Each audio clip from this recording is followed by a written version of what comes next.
The sun had barely risen over the quiet streets when something happened that would alter the course of a young woman's life forever. In the soft hush of an early morning, where the world still yawned awake, a shy nursing student named Serena Alcott found herself running down a narrow alley behind her apartment building, clutching her backpack, breathless and already worried about being late. Yet she stopped dead in her tracks the moment she saw a man slumped against the wall, injured, bleeding, and alone. What she chose to do in the next few seconds would cost her the clinical shift she desperately needed but would ultimately lead her into a future she never imagined. If you believe kindness deserves second chances, please like, comment, share, and subscribe to Echoes of Kindness. Your support helps stories like this reach the world.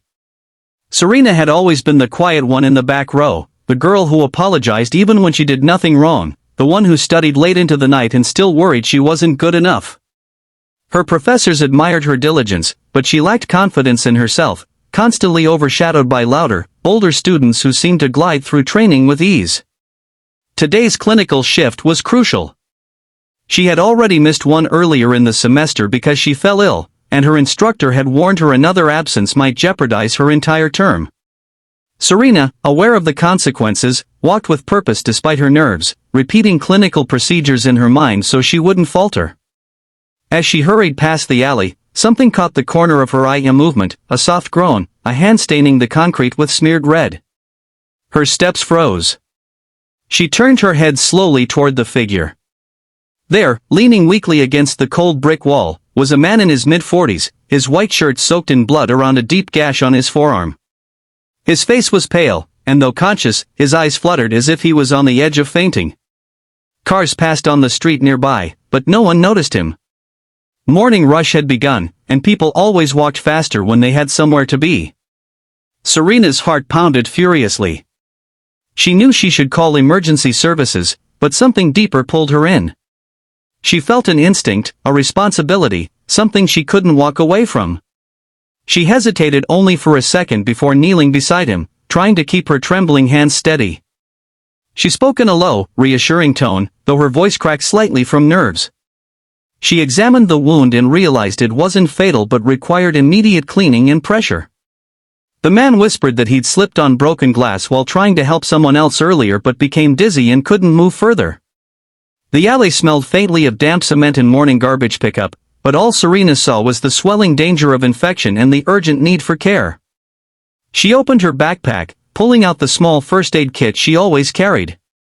Her friends used to tease her for it, calling her overly prepared, but now it felt like fate placed it there for this exact moment. She cleaned the wound gently, applied pressure, wrapped it tightly with the bandage roll, and kept speaking softly to reassure him. Her hands moved with practiced precision despite her racing pulse. She lost track of time, focusing only on stabilizing him. When she finally checked her phone again, panic shot through her spine.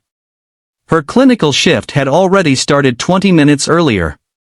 She knew her instructor, Professor Gavancrest, would be furious and disappointed.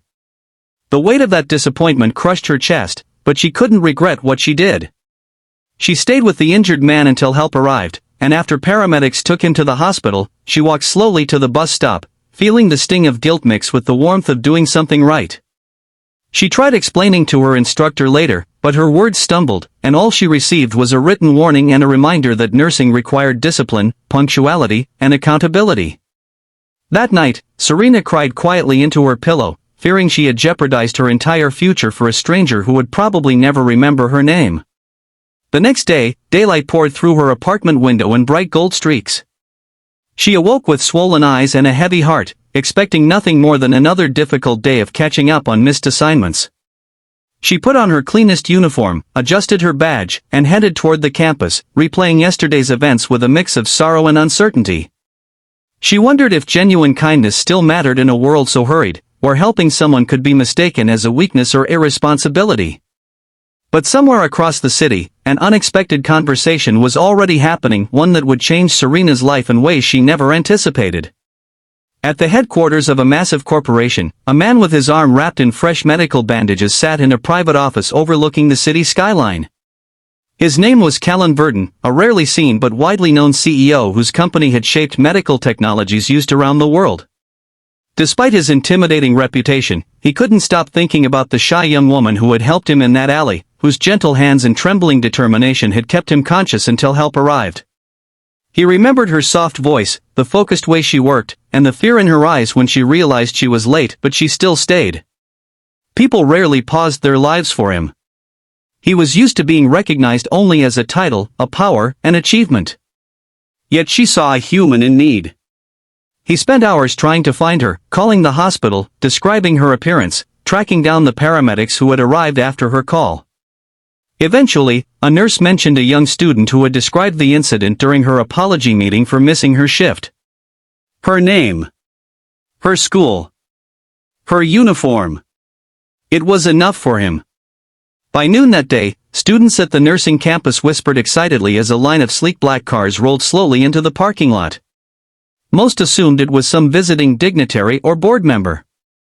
No one expected the CEO of Verdant Medical Technologies to step out and ask specifically for a student named Serena Alcott. Serena had been stacking supply trays in the skills lab when Professor Gabencrest appeared at the door with an unreadable expression. He told her a visitor was waiting.